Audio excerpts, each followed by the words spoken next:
Avis vascular centre, మన దేశంలోనే the best varicose vein hospital. ఈ హత్య చేసింది మీరేనా? మాకంత అయోమయంగా ఉంది సార్. ఇక్కడ ఎవరేం మాట్లాడుతున్నారో మాకు అర్థం కావట్లేదు. మా అంతటా మేము పోలీస్ స్టేషన్ కి వెళ్లి చూసింది చూసినట్టు సాక్ష్యం చెప్పడానికి కోర్టుకు వస్తే సాక్ష్యమా? దేని గురించి సార్? ఆనంద్ హత్య గురించి సార్. నా చెల్లెళ్ళు సీతా గీత. ఆ సీతాగీత ఉన్నారో పారిపోయారో లేచిపోయారో వాళ్ళని పట్టుకుని. ఆగండి సార్. ఆనంద్ని మా చెల్లెళ్ళు చంపటం మా కళ్ళారా మేమిద్దరం చూసాం సార్. ఆ సాక్ష్యం చెబుదామని మేమిద్దరం ఇక్కడికి వస్తే ఇదేమిటి సార్, అతి క్రూరంగా అతి దారుణంగా మేమే చంపామంటున్నారు. మీరే న్యాయం చెప్పండి సారు. అబద్ధం సార్. సీతాగీతలు చంపడం ఏమిటి? వాళ్ళు చంపే ఛాన్సే లేదు. ఎందుకు లేదు అంటే మా చెల్లెళ్ళు సీతా గీత బ్రతికి లేరా? బతుకున్నారో బజార్న పడ్డారో నాకేం తెలుసు? తెలియకపోతే నోరు మూసుకోండి. Objection sir. ఒక సిన్సియర్ లాయర్ ని పెట్టుకుని కోర్టులో నోరు మూసుకోమన్నా నేరం. మిస్టర్, అయ్యా మీరు గౌరవంగా మాట్లాడండి. హాయ్, మేం పల్లెటూరులో అండి. కోర్టులో ఎలా మాట్లాడాలో తెలియక కాస్త నోరు జారామండి. It's all right. అయ్యా లాయర్ గారు, ఇది కోర్టు కాబట్టి బ్రతికిపోయావు. ఇదే బయటైతే నరికి పారేసేవాడిని. అయ్యా జడ్జి గారు, లాయర్ గారికి సారీ చెప్పానండి. చెప్పాడు సార్. ఓకే ఓకే, మీరు చూసినంత చెప్పండి. మా చెల్లెళ్ళిద్దరూ రైల్వే స్టేషన్ లో రైలు ఎక్కడం చూసామండి. ఆదరాబాదరాగా మేమిద్దరం వెళ్లి రైలు ఎక్కామండి. ఊరు బయటకు వెళ్ళిన తర్వాత రైలు ఆపి ఆ అబ్బాయిని అతి దారుణంగా చంపారండి. చంపేసి పారిపోతుంటే జరిగిందేదో జరిగిపోయింది, తిరిగి రమ్మని చెప్పావు సార్. మేం రావు, చంపాల్సిన వాళ్ళందరి చంపేసి గాని మీ దగ్గరికి రావు అని చెప్పి వెళ్లిపోయారండి. ఎక్కడికెళ్తున్నారమ్మా అని మా ఆవిడ అడిగితే మా అన్న దగ్గరికి అని చెప్పారండి. అన్న ఈ మాట విన్నారు కదా. Note this point sir. Lawyer గారు, అన్నంటే ఈ అన్న కాదండి. మరి ఏ అన్న సార్? అడవిలో అన్న. ఆ అన్న దగ్గరే ఉంటాం. అక్కడికైతే ఎవరూ రారు. ఆ అన్నే మాకు అండ, ఆ అన్నే మాకు కొండ అని అన్నారండి. ఎవరు బాబు ఆ కొండ? అదేనండి, మీలా పొడుగ్గా నల్లగా పరమ నీచంగా ఉంటాడండి. నల్లగా పొడుగ్గా నీచంగానా? ఎవరా పెద్ద మనిషి? వాడు పెద్ద మనిషి కాదండి, పెద్ద ఎదవ.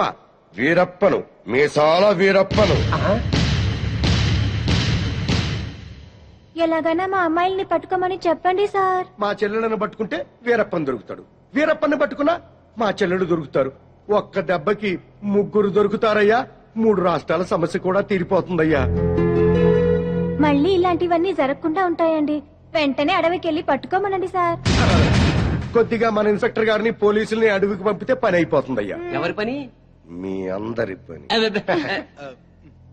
ఈ కేసులో మేమే ప్రత్యక్ష సాక్షులం, నిందితురాళ్ల ఆచూకీ కూడా చెప్తాం అని చెప్తున్నా ఈ స్వామి కనకమహాలక్ష్మి దంపతుల మాటల్ని పరిగణనలోకి తీసుకుని ఈ హత్యలో సీతా గీతలు చేశారనే అనుమానంతో పోలీస్ డిపార్ట్మెంట్ ని సత్యమంగళం అడవుల్లోకి వెళ్లి సీతా గీతలతో పాటు వీలైతే వీరప్పన్ని కూడా పట్టుకోవాల్సిందిగా ఆదేశాలు జారీ చేయటమైంది.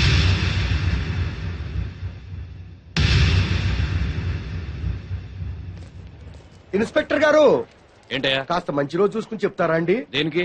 అదే అన్నయ్య గారు, వీరప్పనున్నాడే అతనుండే అడవిలోకి బయలుదేరడానికి. వస్తామండి. వెళ్ళొస్తామండి. ఇన్స్పెక్టర్ గారు, డౌట్ లేదు, వీళ్ళిద్దరూ మనకి టెండర్ పెట్టారు. ఈ రప్పన గాడికి మనం దొరికిపోయినట్టే. షడప్. బస్సు దిగొచ్చారు కదా అనుకున్నాను. నల్లకోటనే దడదడలాడిస్తున్నారు. ఇంకా లేట్ చేస్తే మిమ్మల్ని కూడా మందులో చిప్స్ లాగా నంచులు తినేస్తాడు. రాంగ్ టైములో కుళ్ళు జోకులే మాకు. ఏ టైములో ఏం చెయ్యాలో మాకు తెలుసు.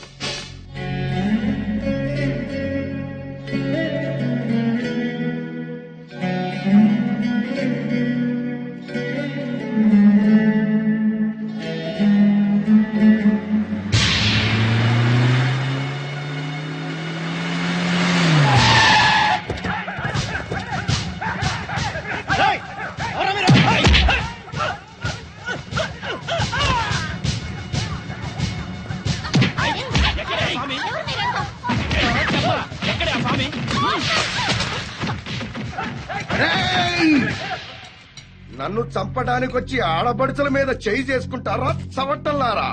మీలో మీలో మీలో కలేజా ఎవరికున్నా సరే నన్ను నన్నట్టుకోండిరా.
ఎవడరా మిమ్మల్ని పంపింది?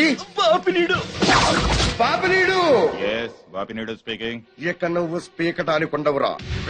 రెచ్చిపోకు. ఈ రోజు రాత్రి 10 గంటలకు నీ క్లబ్బులోనే నిన్ను హతమారుస్తాను. ఎవడరా మాట్లాడేది? స్వామిని.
చంపొద్దండి.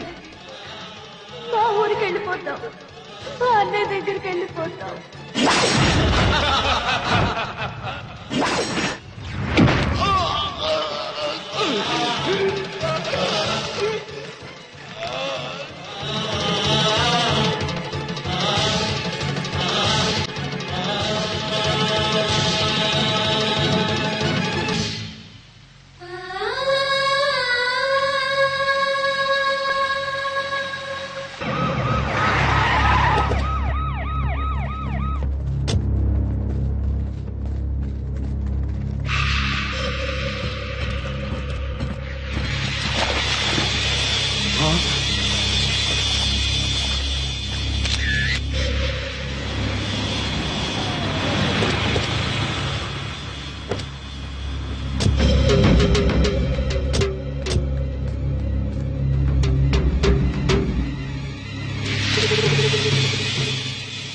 సార్ ఈ హత్య ఎలా జరుగుతుందంటారు? ఇప్పుడేగా వచ్చాం. కోటేశ్వరరావు గారు మీరేం కంగారు పడకండి, మనం పోలీస్ సెక్యూరిటీ పెట్టించుకుందాం. పోలీసులు ముఖ్యమంత్రిని కాపాడటానికి నానా పాటలు పడతా ఉంటే ఇంక మిమ్మల్ని ఏం కాపాడతారండి? కరెక్ట్ గా చెప్పావురా బామ్మరిది.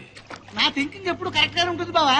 అందుకే ఓ 25-30 లక్షల రూపాయలు నా పేరు పెట్టేవనుకో, ఓ చిన్న ఇల్లు కొనుక్కుని చచ్చిపోయినోడు పెద్దదిన్నాడు స్టీల్ గ్లాస్ మీద పేరు రాయించుకున్నట్టు నా ఇల్లు మా బావ ధర్మం అని నీ పేరు రాయించుకుంటాను బావా.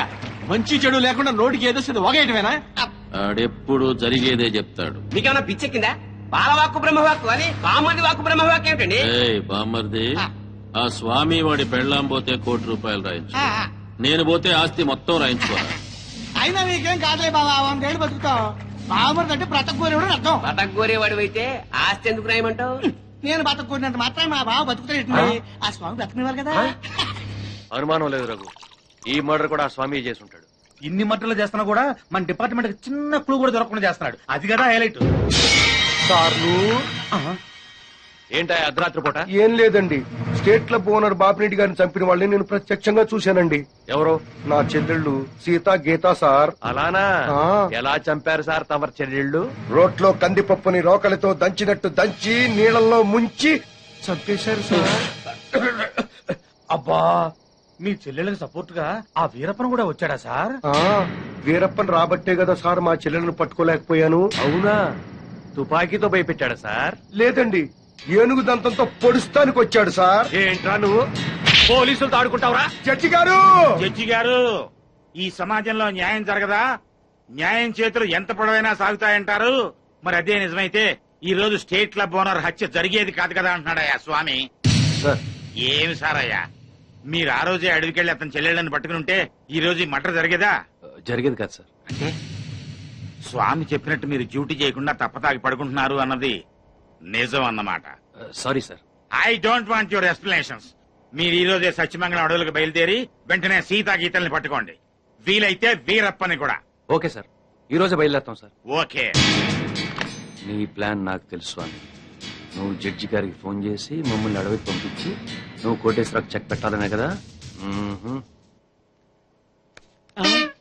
సార్ బిగ్ బాస్ గారు వచ్చేస్తున్నాడు. Welcome sir. సడన్ గా ఈ ఎఫెక్ట్ ఏంటి? మా బాస్ మీ అకౌంట్ ఓపెన్ చేయడానికి ఒప్పుకున్నారు. ఒప్పుకోక చేస్తాడా?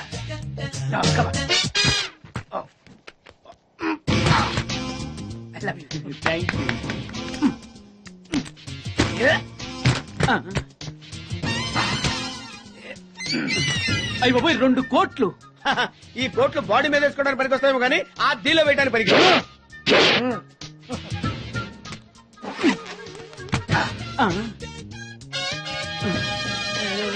అటు అటు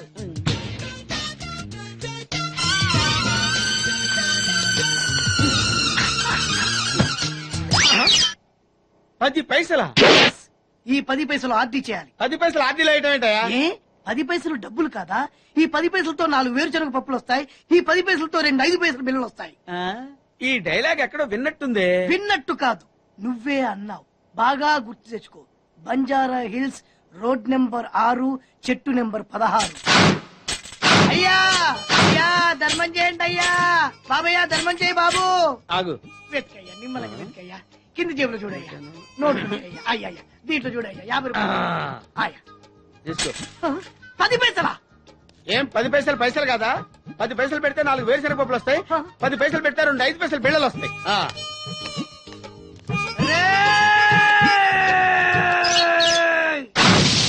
గుర్తొచ్చిందా ఇది నువ్విచ్చిన 10 పైసలే. Beggars association president beg boss కే 10 పైసలు ఇస్తే సామాన్య బెగ్గర్స్ కి నువ్వేమిస్తావు? అయ్యగారు ధర్మం చేయండి అయ్యగారు. అరే నా నెల జీతం వాడికి ధర్మం చేయాలి. వెరీ గుడ్, ఇలాగే కంటిన్యూ అయిపో. Thank you sir. నీకు మా అసోసియేషన్ లో మెంబర్షిప్ ఇస్తాం. హలో, రాయ్ కోటేశ్వరరావు, నిన్నీ రోజే చంపబోతున్నాను. ఎవడ్రా మాట్లాడేది? స్వామిని రా.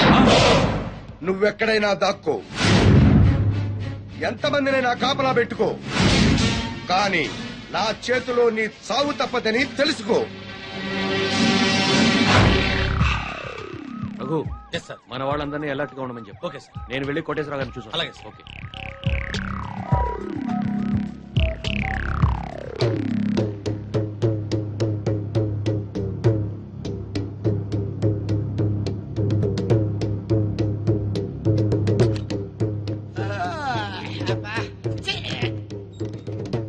ఏంటి బాబా అర్ధరాత్రి గడి మధ్యలో తరువు నువ్వు పడుకోవు ఎవరిని పడుకోనివ్వు అయినా నువ్వు మధ్యలో వాయించినంత మాత్రాన ఆ స్వామి రావడం మానేస్తాడా? ఆ స్వామి గారు నెరవేరకుండా పోద్దా? ఇదిగా ఎందుకు వచ్చింది తిప్పలు గాని నా మాటిని 4 పెగ్గలేసి పడుకో హాయిగా మధ్యలోనే బామ్మర్ది, ఆడు నన్ను చంపడం కాదురా, ఇప్పుడు నేనే నిన్ను చంపుతాను. నీ మంచి కోసం చెప్తుంటే నా మీద కాకెత్తావు బాబు నువ్వు. ఎలాగూ నీ దరుగు దెబ్బకి ఇంక నిద్ర పట్టదు గాని ఆ వ్యాట్ సిస్టమ్ బాగా ఎక్కడ పెట్టావు? నీ యబ్బ.